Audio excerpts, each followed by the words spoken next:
Here we have Painkiller Resurrection. It's a standalone add-on to the Painkiller franchise. You don't require the original Painkiller games at all in order to enjoy it. The whole point of this is to cater to the classic shooter kind of gamer who enjoys, the Quake 2, Quake 3, the early Unreal games. I mean, this is all about bunny hopping around and going in Ramboing it. All of our weapons are a marriage of the cruelest ways of killing people. I mean, here we have the Painkiller.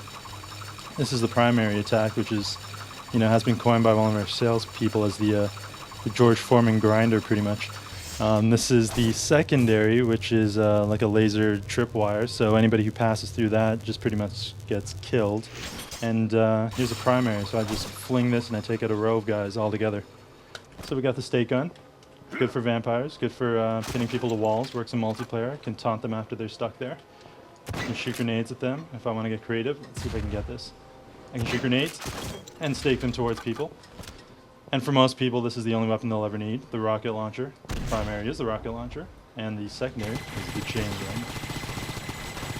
Now, we've upped a lot of things in the engine, some visual improvements. So we've got some nice reflective water, we've got the HDR and the volumetric lighting, dynamic lighting, which you saw off the rocket launcher, and more blood. So we're doing a whole bunch of multiplayer modes as well. We're bringing all the classic stacks, so Team Deathmatch, Capture the Flag, Free for All, Last Man Standing. We're adding a whole slew of new multiplayer maps, as well as bringing all the originals for the standalone add-on. So even if you don't have the original game, you can still enjoy all the original maps to your heart's content. Now, we've upped the player limit to 32 players.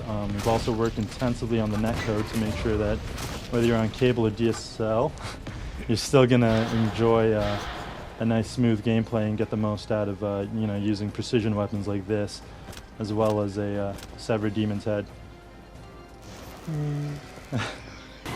We're working with Havoc and making all this destructible, not to the degree of, bringing the house down, but still creating some mayhem with the rocket launcher and so on.